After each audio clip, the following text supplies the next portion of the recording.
Hey guys, what's up? Duce here. Today, I want to talk about microphones. So real quick, before we get started in the microphone talk, I want to talk about my needs here versus other people's needs. So personally, what I do here mostly is record vocals more than anything as far as microphones are concerned. Occasional acoustic guitar, maybe some electric guitar through an amp or something of that nature. My studio is mostly a mix of software synthesizers and plugins and samples, as well as hardware synthesizers. I have a Modi X over there, another Yamaha keyboard. I got a Korg Wave State here. I got a few synthesizers floating around back there, some Electron stuff, and just MPC and different things of that nature. Most of what I produce here is, I'd say, hip hop, 95%. Occasionally we do some electronic stuff. One thing we don't do here is record live drums. I just don't have the space for it. It's also not something I would do all the time anyway, probably, unless I was in a commercial facility or something of that nature. There's a bunch of different kind of mics that I use for different purposes here. Most of my mics are meant for vocals. I wanted to go over a few of the different microphones that I use and maybe some use cases, talk about the importance of different microphones. One question that I guess I get and talk about sometimes is people like, oh, can I just buy like $100 microphone and that's good enough? And yeah, you can. I mean, many albums have been recorded on SM57s and stuff of the 58s and stuff of that nature. Now, when you're trying to get those clean vocals in a hip hop environment, especially in hip hop, you definitely want some sort of condenser microphone if you can. If you're in a noisy environment, maybe you don't have a way to seclude yourself, or you just have too much room noise, or maybe your neighbors are a little noisy or whatever, you may end up looking at something like a Shure SM7B.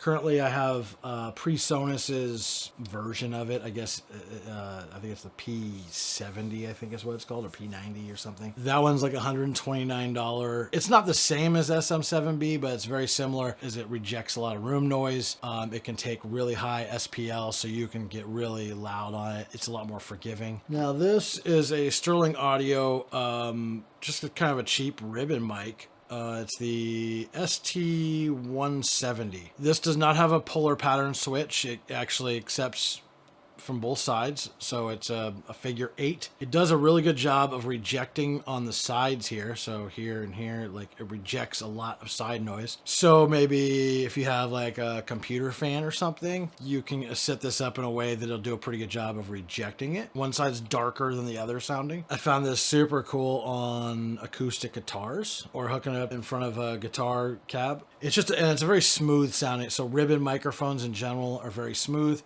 I would say, and this one I think was $100 or maybe 150, something like that. Is it the greatest ribbon mic ever made? Definitely not, obviously. But it gives you another texture to play with at an inexpensive price. This is going to give you something very different from the rest of the mics we're talking about. Really cool on like guitars, like I said, electric or acoustic guitars especially. I love this microphone. I have this blue condenser microphone. I forget the model on this one, but I don't really use this one too much. I got it as something to, I got it to record acoustic guitar, and I did a few times. I just don't use it much. It's not a bad microphone, but I just have a lot better microphones. So, I mean, you know what this would be kind of cool for if you had some parallel processing or something. So you're recording with your main vocal mic that's much nicer, and record some takes with something like this to give you a different texture, different feel. Great for parallel processing. It's just a cool little mic. Blue makes good stuff in general. I have never had any problems. One of my favorite mics of all time was the Bluebird. I had that for years. I don't have one now, but I recorded so many vocals in the mid to late 2000s with the Bluebird. So Blue makes good stuff, though I would stay away from their USB stuff. It just doesn't sound very good, in my opinion. All right, on to a much more common mic that maybe many of you have already or have seen or want to get. This is the Rode NT1, a few $100. Comes with a shock mount usually. It's a super solid mic. I used this for a long time. It was my go-to mic after the Bluebird for a while. And it's just a solid all-around mic. I mean, there's a million videos on this mic out there. It sounds good. It punches definitely a few $100s above its price tag, so it's a good buy. It can be used on anything. I mean, it's a great vocal mic. It's great for a lot of things. And then we step up to the next one here, the Sterling Audio ST79 FET mic. This is I've recorded quite a bit of stuff with this mic. A lot of vocals over the last few years. It is pretty sharp. If you have a lot of S's, actually, probably even the Rode as well. If you have a lot of S's in your when you're singing or rapping vocals, you're gonna definitely need to DS it. This mic is really good. They don't make it anymore, but I think they make another version of this. Like I said, we use it on a lot of stuff. It hasn't done me wrong. You just might have to DS with it. Now on to the next microphone. This right here is a Warm Audio mic. It's a clone of the C800 from Sony, but at 10th the price. So this is the most expensive mic I have here. It's $1,200, I believe, right around there. The Sony version, $11,000. I've done some A/Bing with this microphone against that. And there's also another mic out from Golden Age that they make a version of this too. I've heard, I haven't personally used the Golden Age one, haven't tested it, but from just cross-referencing other people's recordings of them comparing the microphones, the Golden Age definitely sits below this one. And this one is like so close to the C800. It's amazing. This microphone has given me some of the best vocal recordings. This is right up there with, you know, your U87s, U67s from Neumann, those kind of mics. This holds its weight with those. This comes with its own power supply to run, so it doesn't run a standard XLR. It runs so with two microphones in general have their own specific power supply that comes with it. So you run that into here and then out from there into your preamp.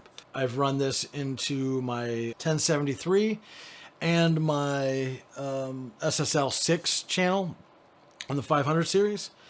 Both amazing. The SSL definitely keeps it more clean and clear. 1073 definitely adds some warmth and a little bit more character.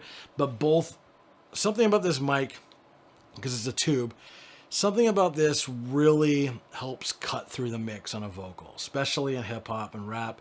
This is why Dr. Dre, why a bunch of the big artists in the world have used C800s. They can afford the $11,000. But this thing,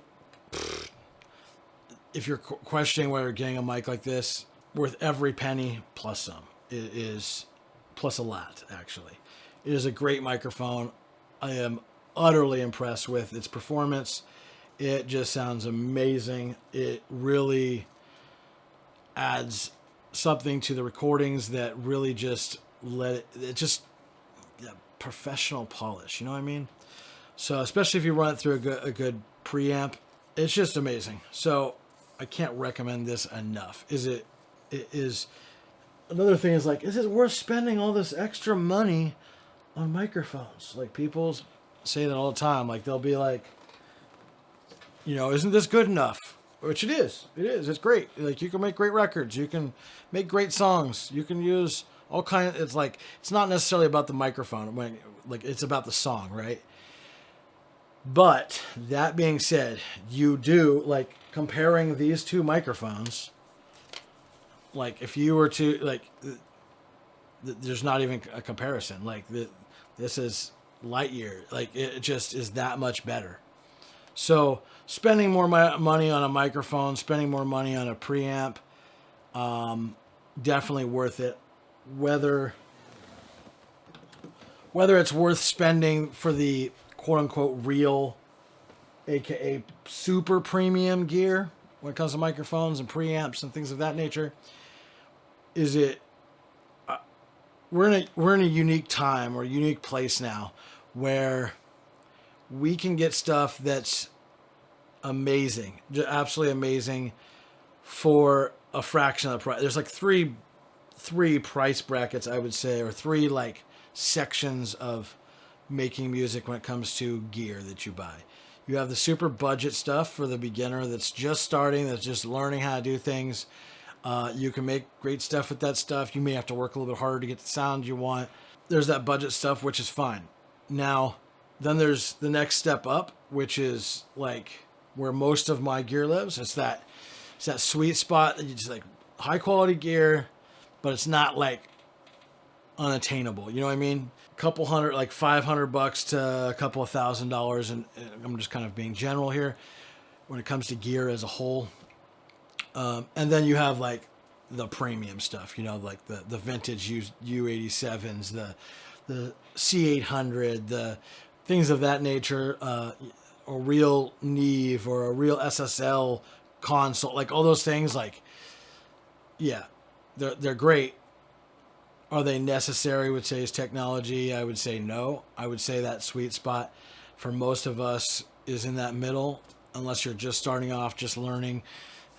And then you slowly start, you know, saving up, buying a little bit more expensive stuff over time, and you add to your collection that way. The cheaper gear, you don't get, it doesn't hold its value at all. The mid-tier, the good stuff, and higher holds its value, oftentimes gains in value, depending on what piece you're talking about. High-end gear, especially, like that stuff, especially if it's like rack mount gear, microphones, certain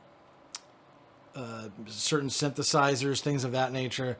Though the premier gear, I would say the only thing that doesn't really hold its value now is the large format consoles, because especially if they're used for a while, like, I mean, they still have some value, but they're not as expensive as they once were. Like some gear you can buy and it'll actually be more expensive down the road. There's lots of examples of types of gear that went up in price, over time, you know, that like an 1176 compressor, for example, or an LA2A, the originals of those, when you bought those like in the 80s and stuff for a couple $100, now they're thousands and thousands of dollars for a single compressor or whatever, what have you. So anyway, my point is, is it worth spending a little bit extra money on a microphone? I think it personally is, especially if you're trying to get really high quality recordings and really trying to separate yourself from other artists, from other producers, engineers, etc. Spending a little bit more money definitely can set you apart, get you, I think, some more gigs or more jobs. So is it worth it? I think so, yes.